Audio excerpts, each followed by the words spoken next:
Et bonjour à tous, c'est Olivier, j'espère que vous allez bien. Et aujourd'hui, nous allons parler d'un petit outil qui s'appelle PwnCat CS. Voilà.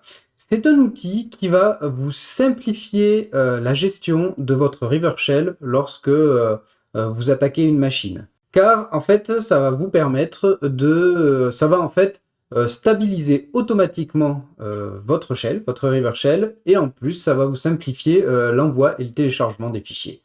Allez, je vous montre ça. Donc, PwnCat CS. Pourquoi CS? Parce qu'en fait, il existe deux PwnCat. Si vous regardez sur Google et que vous tapez PwnCat, voilà, on a deux GitHub. On a un par Caleb Stewart et un par Cytopia. En fait, celui qu'on va utiliser, c'est celui de Caleb Stewart. C'est pour ça qu'il a été renommé en PwnCat CS. Voilà, et si vous cliquez dessus, vous arrivez sur ce repository. Voilà, où ça vous explique ce qu'il faut en faire.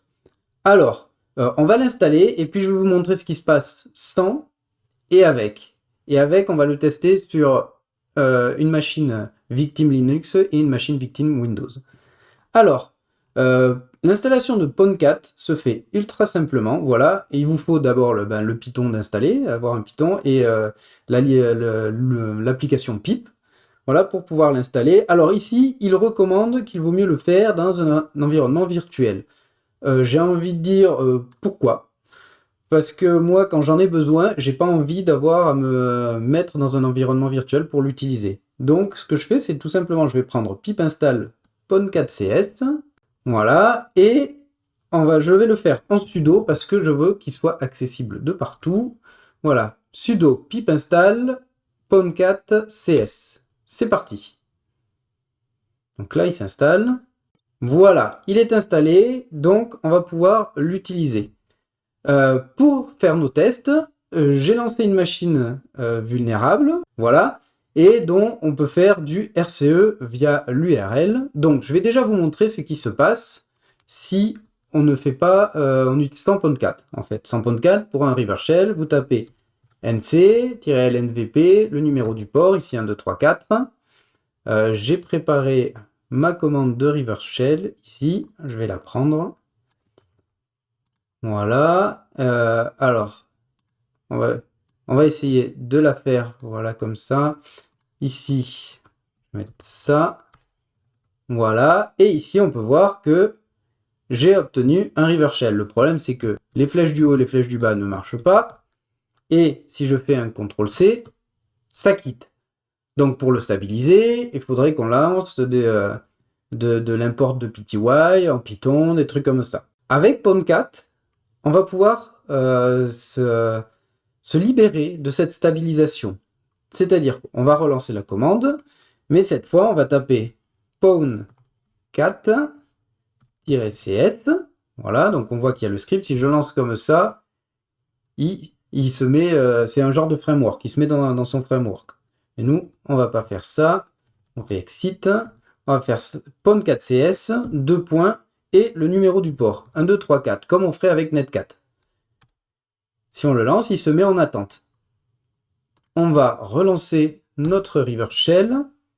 Et on peut voir ici, voilà, qu'il a receive la connexion et il a réussi à se connecter. Voilà, active session, et on voit le numéro de la machine. Ici, en revanche, si je fais, alors c'est LLS, non c'est, donc oui, c'est pas LLS, c'est si on veut faire un CD, par exemple un PWD pour savoir où on est, ça marche pas, mais on fait un LPWD, on voit qu'on est dans /home Kali. Voilà.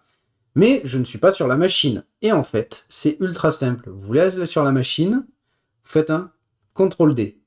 Et là, en fait, avec CTRL-D, il va switcher entre local et distant. C'est-à-dire que là, si je tape hostname, je vais arriver, on est sur un Ubuntu serveur. Alors que ici, sur ma machine à moi, je suis sur Kali.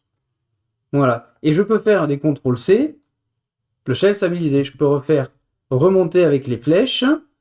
Je peux aussi faire par exemple un CD, la complétion fonctionne. Voilà. Ça a complètement simplifié. Je n'ai pas besoin de le stabiliser, il l'est déjà. Donc on a gagné du temps sur cette stabilisation. En plus, par exemple, on peut aussi envoyer et télécharger des fichiers assez simplement. C'est-à-dire que ici, par exemple, si je fais... Allez, je vais revenir là, je vais mettre dans local cd /temp, donc local pwd, je suis bien dans /temp sur ma machine Kali, je reviens dessus, si je fais un ls, cd.ls, je vois j'ai un index.php, ok, donc je vais revenir sur ma machine, je vais faire un download, et j'avais dit un index.php, l'autocomplétion fonctionne, en fait, je suis sur ma machine en local, mais l'autocomplétion fonctionne de la machine par rapport à la machine distante sur laquelle je suis. Je vais taper ça, voilà. C'est-à-dire que là, si je vais dans /temp, effectivement, j'ai réussi à télécharger mon index.php. Je peux aussi faire de l'upload. Par exemple, ici, je vais me mettre là sur la machine distante dans /temp, donc ls, il n'y a rien. Je vais revenir sur ma machine et je vais faire un upload de /home /kali c'est quoi? Là, l'autocomplétion me dit qu'il y a, hop, ah oui, axe.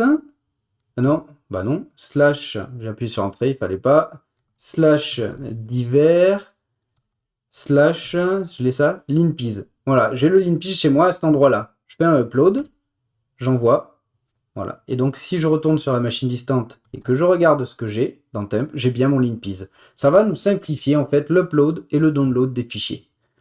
Voilà, donc ça, avec une machine Linux, ça se fait ultra simplement. Donc voilà, on va se tester ça sur une machine Windows.